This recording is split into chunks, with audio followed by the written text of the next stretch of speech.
Sponsored by the Degama Group. Welcome to Rumbo Minero. My name is Jorge Leon Benavides, and together with Cesar Campos, we are going to develop this program. Cesar, how are you? Nice to greet you, Jorge, as always. Well, we have a very full program. I believe that Fernando Cillóniz, who is going to speak to us as former governor of Ica, an area with a lot of illegal mining, which I believe that at some time efforts have been made, we are going to listen to him now to be able to legalize. And in this context of regional violence that we are experiencing, given the case presented in Ecuador where drug trafficking has a lot to do with it, while here illegal mining has displaced drug trafficking as the main crime and problem, we will also address, Jorge, with the former Vice Minister of Energy, Pedro Gamio, the thorny issue of Petroperu. Is it in the red? Is it not in the red? Will it come out ahead? How should it come out ahead? We will discuss this with Pedro Gamio. We continue to address the Petroperu issue, although it may be a little repetitive, but we are bringing in different professionals because the truth is that Peruvians want to know what is happening with Petroperu. It cannot be that we are still subsidizing what is the future of Petroperu. Is it working? Is it not working? Are we going backwards? Or public-private alliances? What is it that we are going to do? But the truth is that to be subsidizing when it costs us $1,500 million to carry out a project like Tia Maria, and to be handing out $1,500 million to give air to a company that is dead, or is it not dead? We will see what Pedro Gamio tells us, won't we? Well, next we are going to update ourselves a little on mining, the main mining news of the week. Thanks, Gabriel.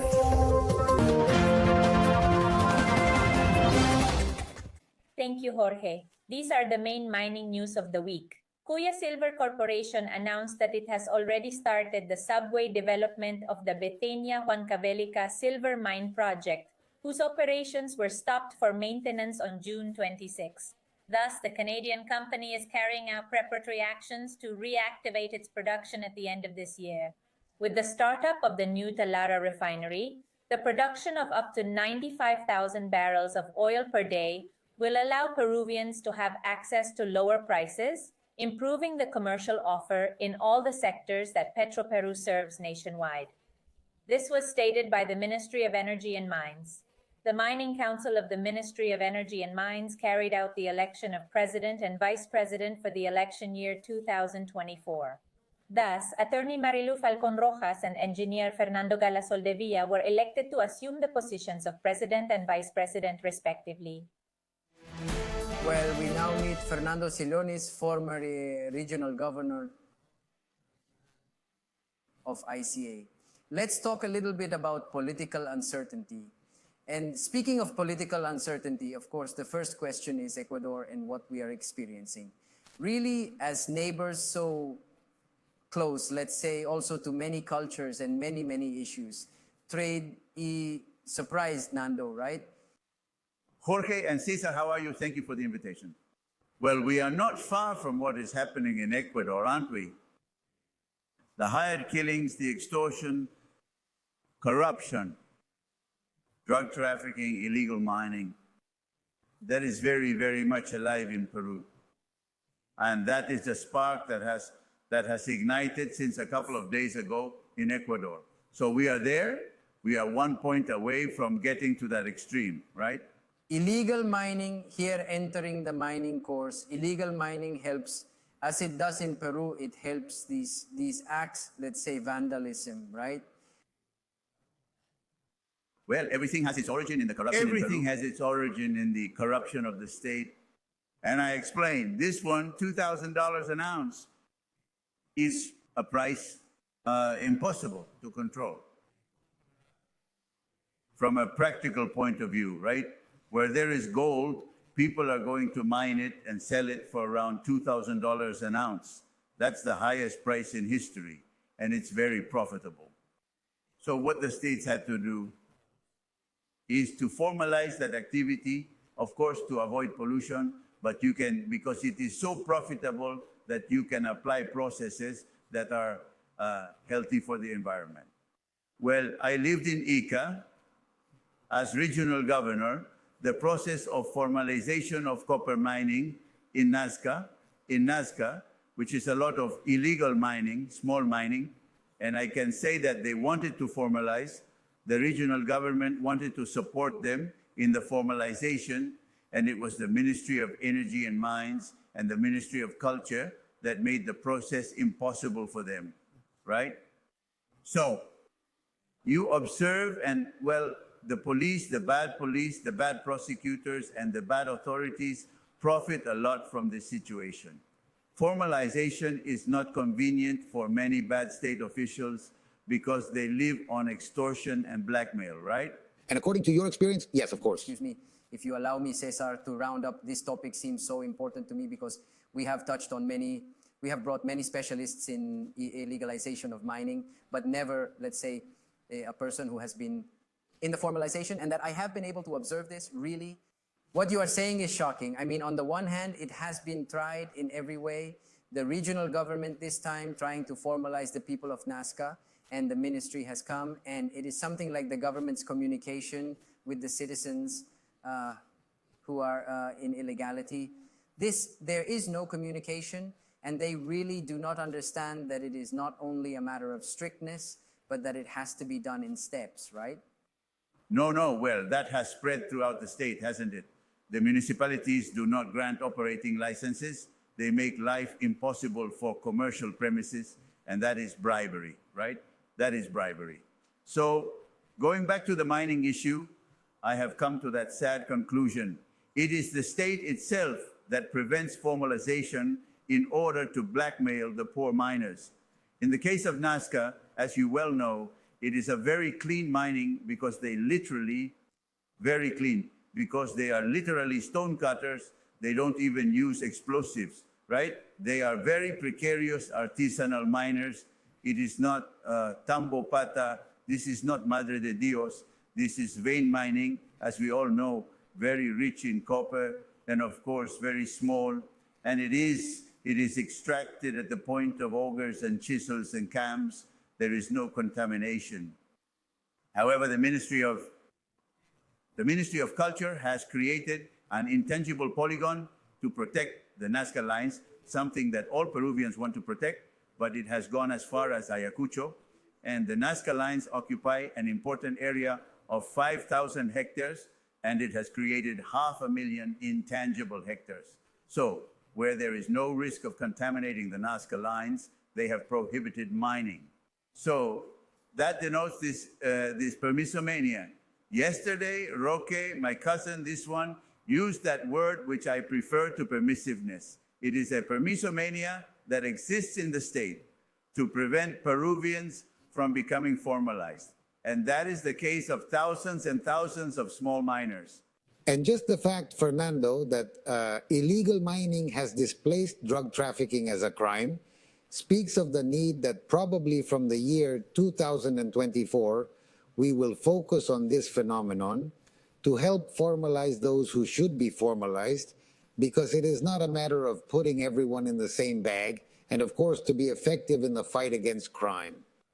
I really believe that it could be formalized if they were much more agile and much more intelligent from the state's side, and it would generate a lot of progress and welfare, because mining generates wealth, right? Mining, unlike drug trafficking, is that mining is legal in itself. Drug trafficking is not, because it kills people, right? So this, in Puerto Maldonado itself, I have seen Cetemin has set up a pilot plant for gravimetric concentration that concentrates gold better without using mercury. I ask, why not impose this and extract the gold from the Amazon? Of course, the LA, the reserve, this one is limited. And then the denuncio is granted, it is exploited to the bottom because it is not being exploited to the bottom, and then it is revegetated. We, the farmers, know how to reforest again, don't we? What do you think of some solutions? Because we have had a lot of technical people talking, some solutions that talk about having bases of, to call it some way, government offices or bases to help formalize and buy from them at a totally decent agree, price, don't right? you, at market price? Another thing is that they punish them a lot in the price, right? And to have suddenly later on some smelter so that the government itself can do it and have its SUNAT office to formalize on the side. What do you think about that? Totally agree. Totally agree. I do believe that alluvial mining can be done. In Colombia, there is a lot of gold mining in Amazonian rivers. And is it legal?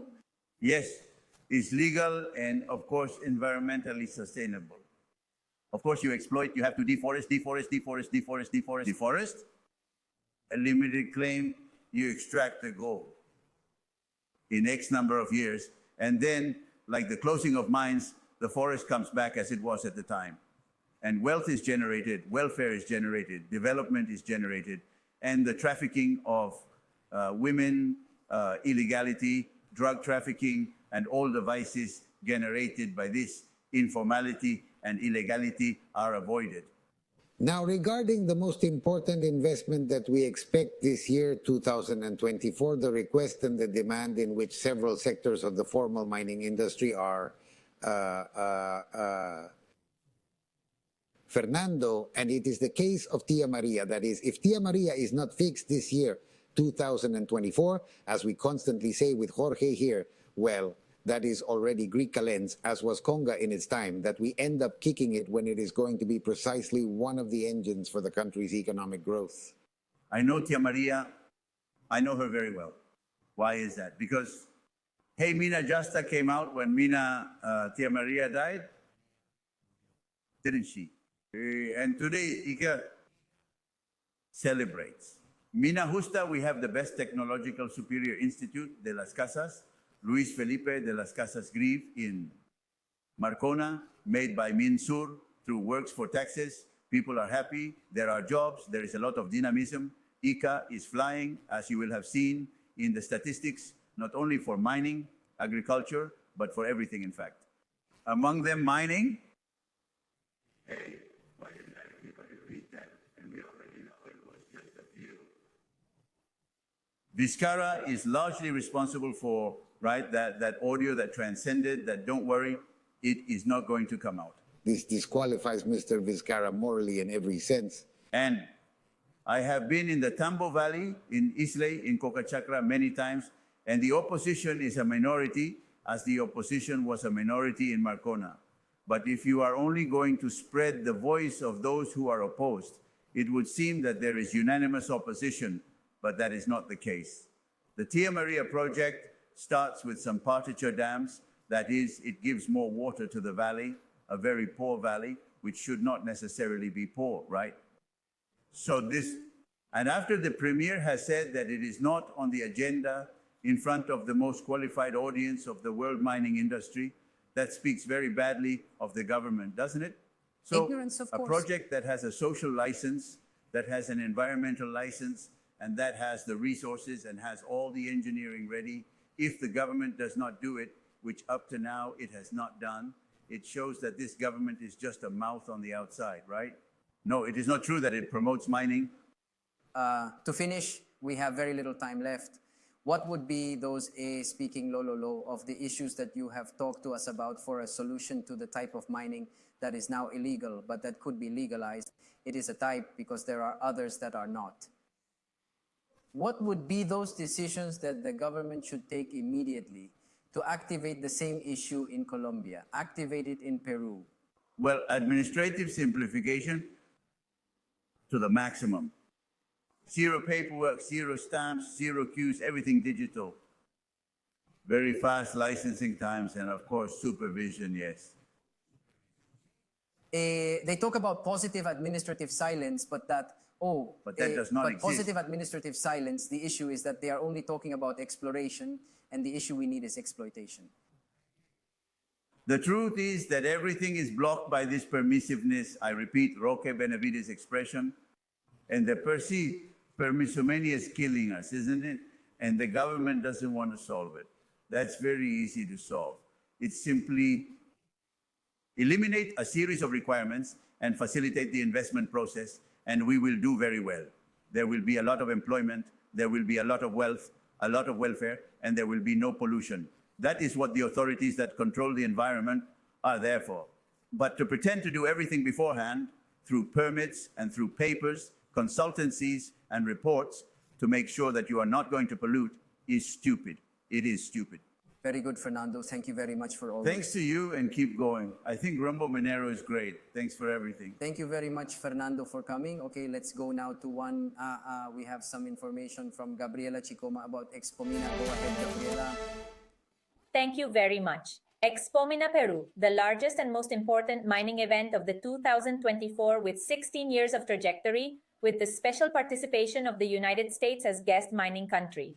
Expo Mina Peru is the only Peruvian event certified by the United States Department of Commerce. Do not be left out and be part of this great mining event. Reserve your booth at Expo Mina Peru. For more information, visit our website www.expominaperu.com. Well, we are now entering the America mining block. And of course, we are already linked from New York with José Gonzáles, our international editor of Rumbo Minero magazine. He, of course, connects also from Wall Street, New York, as I told you. Let's talk a little bit about lithium in Chile and the rally in copper. Jose, how are you? Welcome. Nice to meet you, Jorge. It's always an honor to be on the program. Hey, Jose, at the end of last year, Codelco and Soquimich announced in Chile the signing of a memorandum of understanding for the formation of a public-private partnership to exploit lithium in the salt flats. Future in Atacama, Futuro in Atacama starting next year. Hey, tell us a little bit to understand what this memorandum is about, what is going to change, what are you preparing about lithium? According to Codelco, Jorge, the public-private partnership is established to jointly develop the productive and commercial activities in the Salar de Atacama, materializing as of January 1, 2005 in a company with a greater participation of the state, consisting of 50% plus one share.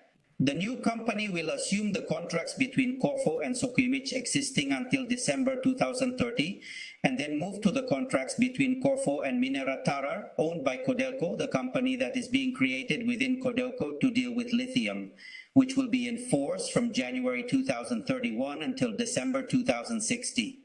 Codelco will have an early participation in the profits of the company from the existing contracts between Corfo and Soquimich, increasing the total profit to 50.001% of the total lithium production as from January 2031. The basis of the public-private partnership will be based on the Salar Futuro project to the extent that the Salar de Atacama will be exploited as of the year 2031. The idea is to develop new technologies in the Salar Futuro, particularly in replacing the use of brines to protect water resources that will then be applicable in the Salar de Atacama.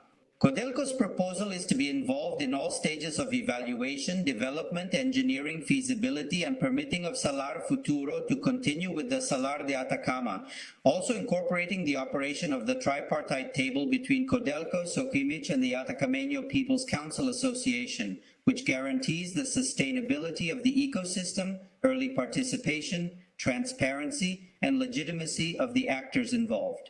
According to Barron's, the announcement is good news for electromobility in that the agreement extends production from the world's cheapest lithium basin for 30 years. Soquimich and Albemarle of Australia currently produce 25% of the global lithium supply, and the new partnership could increase Chile's share, as the partnership with the state would allow the modification of legislation that has controlled lithium production for political and movement reasons. In general, analysts and operators assume that this is an ideal partnership because of the dynamics and potential of Chilean lithium, which is being surpassed by Argentinian lithium, which has fewer regulations compared to Chile. On the other hand, Jose, at the beginning of the year 2024, 4 important reports have been produced by BMI, the Market Research Unit of Fish Solutions, Man of America, and Goldman Sachs, indicating that in a projection until the year 2025, the price of copper is going to increase in a significant way, at least up to 75%, due to an imbalance between supply and demand. Could you explain to us and explain to our public specifically what these reports point out and on what they are based to reach these conclusions? According to BMI, Cesar, the price of copper would accelerate by 75% in the coming years as a function of supply disruptions, which would coincide with greater demand for the metal due to the energy transition and a decline in the strength of the dollar in the second half of this year, which would support the increases. The financial markets are convinced that the Federal Reserve will cut interest rates between 3 and 6 times this year, starting in February or June, which would weaken the dollar and improve copper prices in US dollars. According to Bank of America, the positive view on the price of copper is based on macroeconomic factors, while Citi points out that demand will be the result of the COP28 agreements, in which more than 60 countries committed to triple the capacity of renewable energy generation by 2030, increasing the demand for copper by 4.2 million tons extra by the end of the decade, taking quotations to $15,000 per ton as early as December of this year.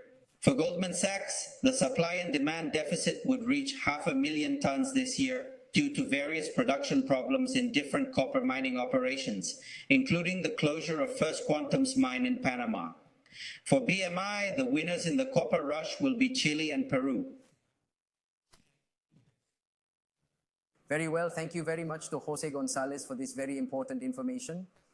I would like to mention, don't forget that Rumbo Minero magazine. You can access this magazine with all the information which is brought to us by José Gonzáles, among our team of Peruvian editors, of course. Simply by entering the web, www.rumbominero.com, every 45 days, you have a magazine with all the information, not only in Peru, but in Latin America with respect to mining. In fact, a must-read magazine. Thank you very much, Jose, for being with us. Always a pleasure. Very good. And now, Cesar. Yes, time, Jorge, to present the block, the AMSAC Mining Assets segment.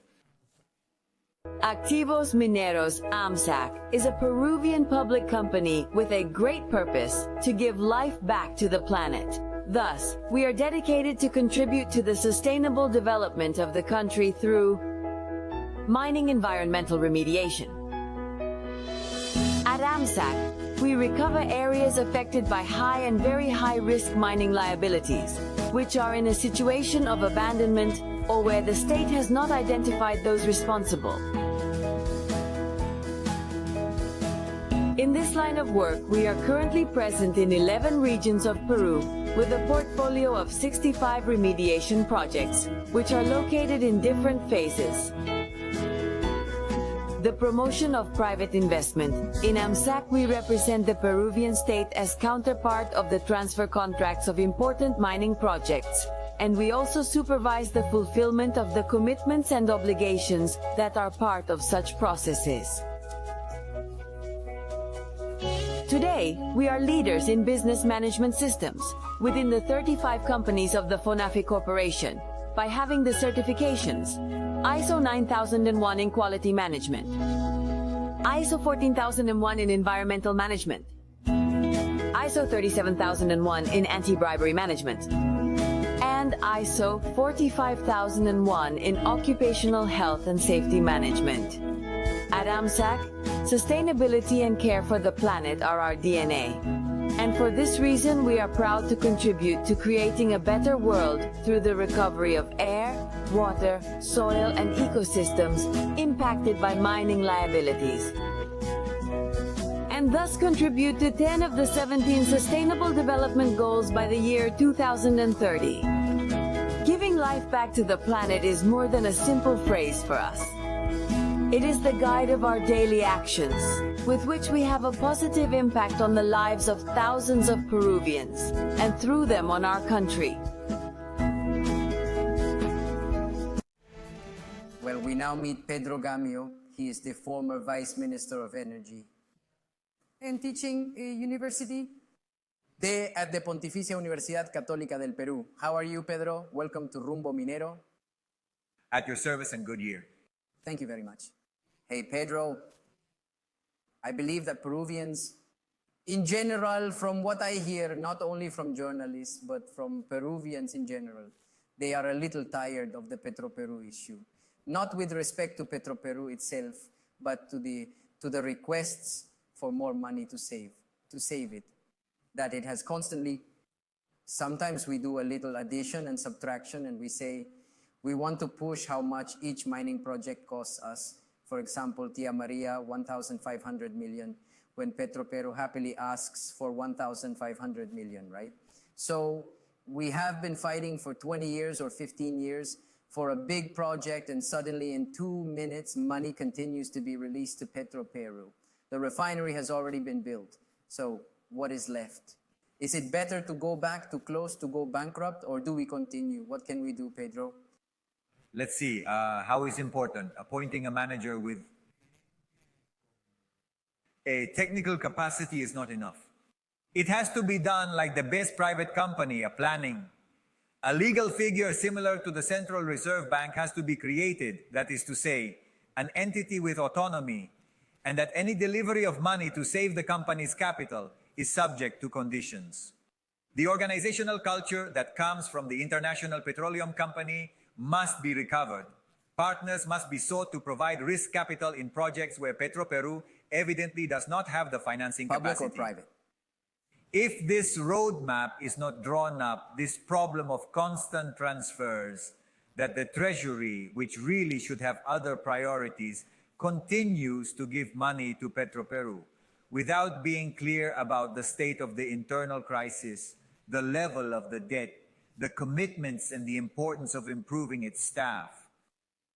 The other day I read, for example, that Petroperu's average age was 50 years old and above, which now had new hydrocarbon exploitation horizons in the 3 lots assigned to it. And the level of salaries is also quite exaggerated in some cases. I do not want to call them into question. I believe that Cesar has visited them at some point and has had a good image of them as professionals. But there are salaries and salaries, and another thing is that governments... The problem there is that profits are distributed when the company does not really have them, because an accounting figure is made and the debt of the refinery is separated, and with that, the personnel is not committed to move forward a company that fulfills a role. In the sense of ensuring free competition in the hydrocarbons market, but it has to be totally a re-engineering that would bring Petroperu to the respect that the Central Reserve Bank has, Petroperu could have. And I believe that it is not asking too much. Of course, because people get confused, don't they? Maybe you can go deeper into this, a subject that we have already discussed and we know it. But the legal regime that Petroperu has is not a company that receives a budget from the state, from the public treasury. The disbursement comes from what Jorge has underlined, from these financial rescues that at some point in time we were told that when the refinery was 100% operative, this was going to be finished. That is the basis for my question, Pedro. Is the refinery now capable of generating the resources that will kill this debt and make the possibility of a new loan non-existent? No, we must not sell smoke. Already? The refinery involves 2 things. It involves improving margins on the fuels that Peru uses, but we are talking about a reduced level of maneuverability. Reduced level of maneuver. There is not going to be a great reduction in the price of fuels, because in the operation of producing fuels, the refining part is a minority percentage. But the president of Boluarte said it the other day, didn't she? This one, pointing out happily this year, we are starting this year by lowering the price of fuels. Well, she didn't... Does it have to do with the international market, or does it have to do with... She is not an expert on the subject and repeats what she is given as information. And it seems to me that this information should have been more complete. The main dependence of the price of fuels is the international market. Now, Pedro, what is your opinion about me? We have seen on the side... And Peru imports most of its diesel fuel. And now of LPG, by 1/3 consuming. What is your opinion? We see Minister Oscar Vera Gargurevich very, very interested in moving forward with a lot of enthusiasm on the Petroperu issue. Hey, there are many people who say that the way you want to take Petroperu forward is already exaggerated, some do not. Hey, from what I am hearing, does it seem to you that there is a way to move Petroperu forward but with very clear conditions? That is what I see so far. Undoubtedly. What do you think of the minister's role with the solutions he is putting forward? Well, what's missing here is the roadmap. The roadmap, the roadmap is to deliver 2,500 before a similar or higher figure. Everything must be conditioned. First, a clear diagnosis. The level of commitment. If we are facing a company that has a debt that is much higher than its equity, the only viable solution is to work seriously with first-tier partners that will allow it to optimize. First-rate partners, which will enable it to optimize its management hand in hand with the recovery of an organizational culture that a company of this size needs. For this, obviously, there can be no political manipulation. There can be no management that does not correspond to the best practices. The very fact that profits are not conditioned to results, but that a figure has been created too. But isn't that illegal? That is to distribute profits to the workers, separating the debt. Isn't that illegal? It's wrong, but it's not necessarily illegal if you have a rule that allows you to do it. It's been said in other ways. There's, as they say in the old expression, in the detail. It's located in the... He's hiding in the LLL, The devil. demon. So there is a rule that is allowing them to do that, and that is not right. Because it is as if it is a company that is buoyant, and that is not the real message, is it? And it is not real. That's right. Well, finally, a message of Ori of how Petroperu should operate in any case in the year 2024 to achieve these objectives of organizational culture and generation of resources above all. For example, I would commit Petroperu if it has been given the concession for the massification of gas in Arequipa, Moquegua, and Tacna. Today, this concession is very delayed in relation to the progress of the concession in Lambayeque, La Libertad, Ancash, and Cajamarca. So recovering the way around a variable in which Petroperu can help, which is that gas does not have a face basically from Lima. This goes hand in hand with the pending task of the Congress for a tariff that will bring prices to be similar for an entrepreneurial project in Arequipa, an entrepreneurial project in Trujillo, which in Lima there is an 80% difference in price. So Peru needs that clear roadmap, and to know that, the degree of the seriousness of the patient, that the country knows exactly what Petroperu's situation is, and that the roadmap is conditioned. Because it is not fair that the hospital, the school, the important sum of deficiencies are not prioritized, because this could become something that repeats itself many times. A vicious circle, of course. Pedro, thank you very much for giving us this one, always with your experience. And we look forward to having you on Rumbo Minero some other time. With pleasure. Thank you very much. Okay, now we have information from Expomina with Gabriela Chicoma. Go ahead, Gabriela. Thank you very much. Expomina Peru from September 11th to 13th, 2024 will be chaired by Luis Rivera, Executive Vice President of Goldfields Las Americas, and integrated by an advisory board of renowned mining leaders who will support us in achieving a magnificent organization. Highlight your brand through the different sponsorships we offer at Expomina Peru.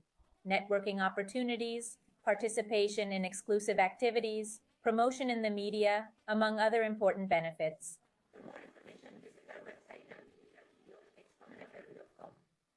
Well, next, join us in the job board block, thanks to KSR Global.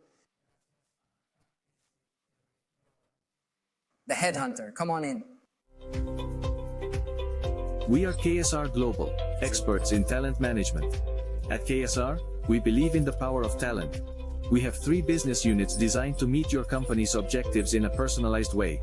From middle and senior management, junior leadership, RPO projects and assessment tools. At KSR Global, we manage talent, we empower companies. Looking for a strategic ally in talent management? We are here to help you. Well, coming to the end of the program, Cesar, I believe that what Fernando Cilloniz tells us is very important, and it is a different approach to what we have heard from many specialists regarding mining formalization. First, to separate the type of mining, number 1. Number 2, the government doing, the state in general, not this government, as I always say. The state That's in right. general making problems so that they can't. So how much is the state losing by doing these things? Which in the end, as Fernando Cilloniz said, ends up in corruption, right? The ways that are convenient.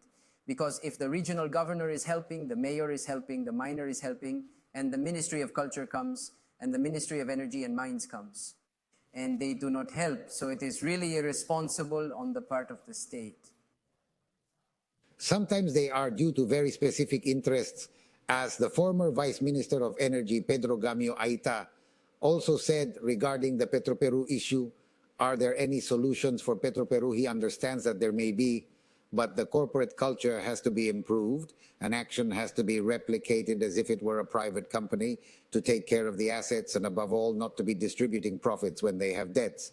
It is not true to assume before the state. I dare Caesar the truth. I think Pedro Gamio is right. I think these are the steps to follow. I doubt very much that a state-owned company, because what he has said is either they do it exactly like that with that roadmap, or else Petroperu is not viable. You don't have many options, but here you are being presented with just this one. The only option that could work is that it is public-private and that a specialist comes in to make that roadmap. Because if not, that the government is going to do all these roadmap steps and comply exactly, I don't believe it. I personally, and I'm not talking about this government, I am talking about the state in general. I do not believe it. We will see what is proposed, because now with the existence of a new general manager who was appointed through a headhunter, we hope that this type of proposal will be viable, right? That's right. Well, thank you very much for being with us on Rumbo Minero. My name is Jorge Leon Benavides, and together with Cesar Campos, we have developed this program. I hope it has helped you to understand these issues that are so important for Peru, because they raise a lot of money for all Peruvians. And next, we are going to have the program Peru Construye. Thank you. With 16 years of successful trajectory, Expo Mina Peru, the largest and most important mining event of the 2024th, will open its doors from September 11th to 13th, which will be chaired by Luis Rivera, Executive Vice President of Goldfields Americas region. For 3 days, Expo Mina Peru will bring together the main mining suppliers in a venue of 47,000 square meters, with more than 270 stands and the participation of international delegations, with the latest technology and machinery, equipment, products, supplies, and services, with purchase intentions of more than $700 million, which will be on display for the more than thousands of visitors that are expected to attend. Within the framework of Expo Mina Peru, the 6th edition of the International Mining Conference, CONFEMIN, will be held with 10 important international forums: the Latin American Congress on Logistics and Supply for the Mining Sector, the International Copper and Lithium Congress, and the Technical Congresses Montemin and Processmin. In addition, as part of the news that Expo Mina Peru brings, the first International Congress on Green Hydrogen and Alternative Energies will be held, where important and renowned professionals will present the opportunities and challenges of the new energy matrix. Reserve your stand and participate in the most important mining fair of the year 2024, Expo Mina Peru. Do not hesitate any longer. Invest well. Invest with the leaders. We are waiting for you from September 11th to 13th, 2024 at the Jockey Exhibition Center. More information at www.expominaperu.com.